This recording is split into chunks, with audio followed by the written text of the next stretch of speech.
Tammy is a teacher in Vancouver, and you are teaching with a small group of kids. I have 7 right now.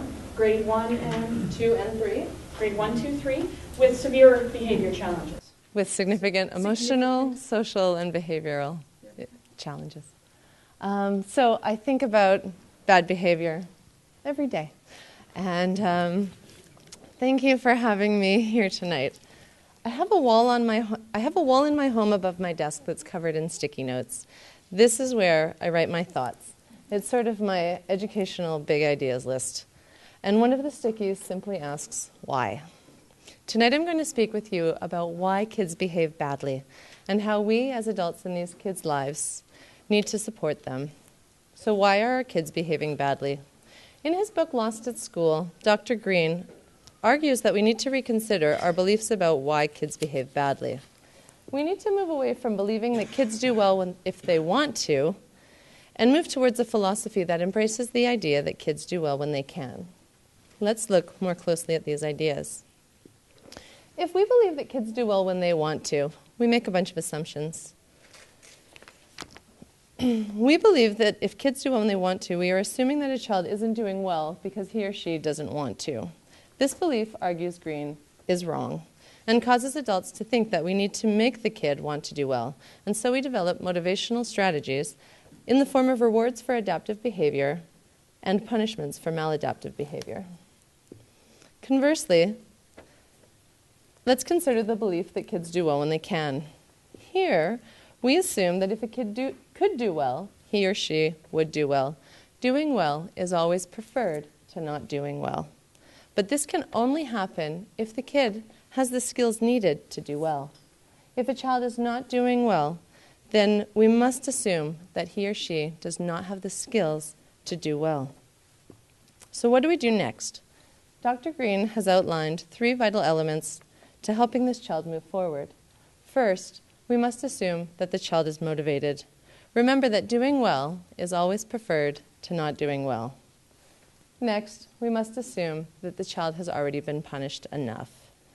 Please, let's assume that these kids have been punished enough.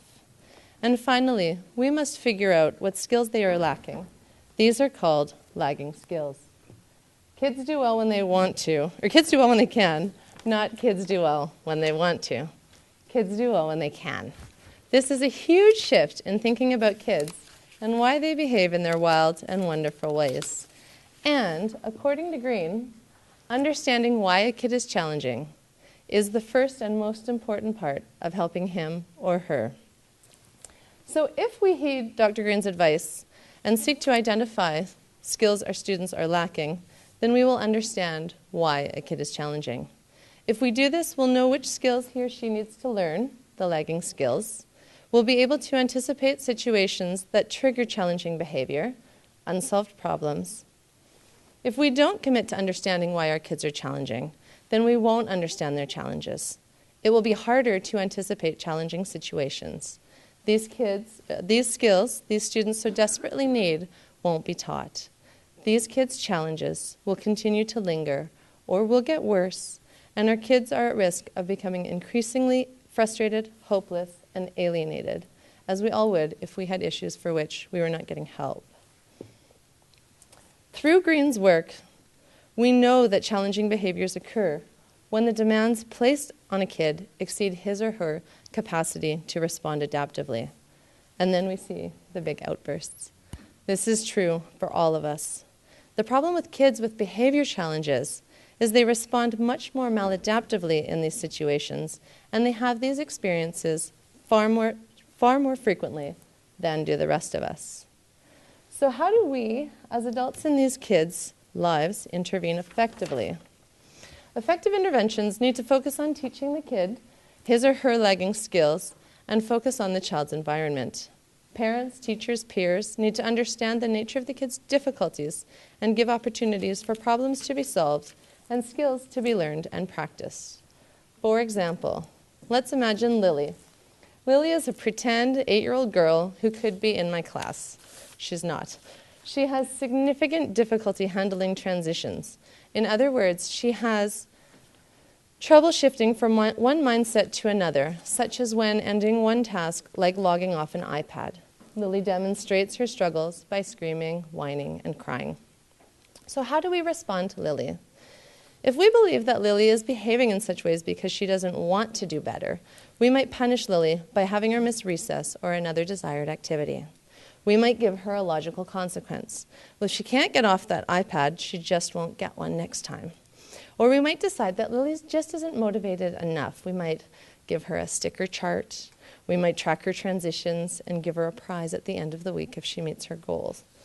But do you notice that we haven't given any thought, really, to the idea of why Lily is behaving in these ways, except to believe that her actions are of her choosing. She is so desperate not to change activities that she is choosing to get upset and yell and scream in front of her class and teachers. I believe that no child would choose to behave in this way if he or she had any other options, or in this case, more highly developed skills. Now, if we believe that Lily would do well, if she could do well, then we consider the situation very differently. We ask ourselves, why is Lily behaving like this? What is happening or not happening for her? And then we work to identify the skills she is lacking and identify unsolved problems, her environment. So what's Lily's lacking skill, the assignment to do better? This is from Dr. Ross Green. It's the assessment of lagging skills and unsolved problems.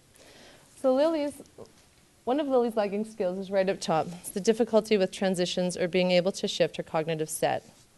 And let's note that this skill is needed every time a person moves from one task to another.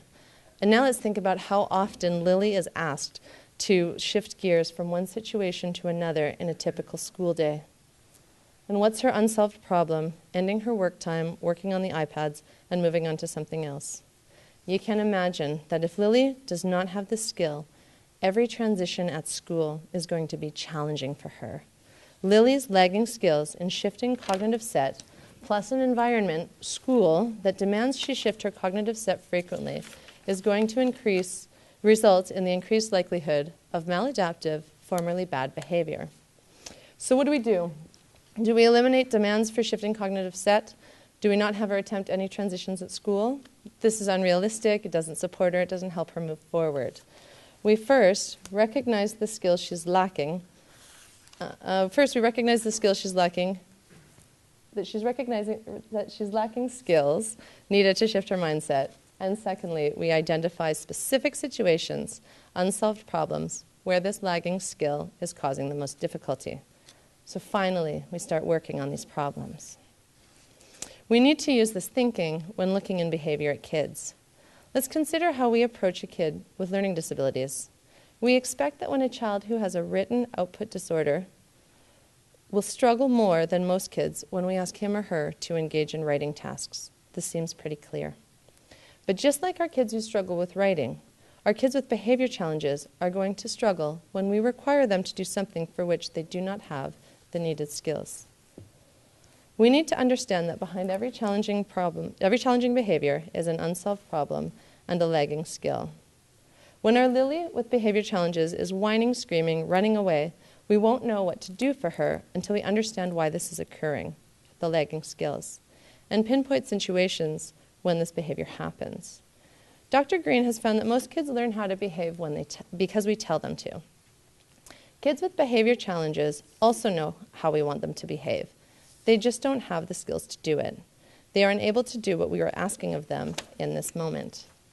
When adults change their understanding of challenging behavior, things finally begin moving in the right direction for these kids. Let's help them move forward.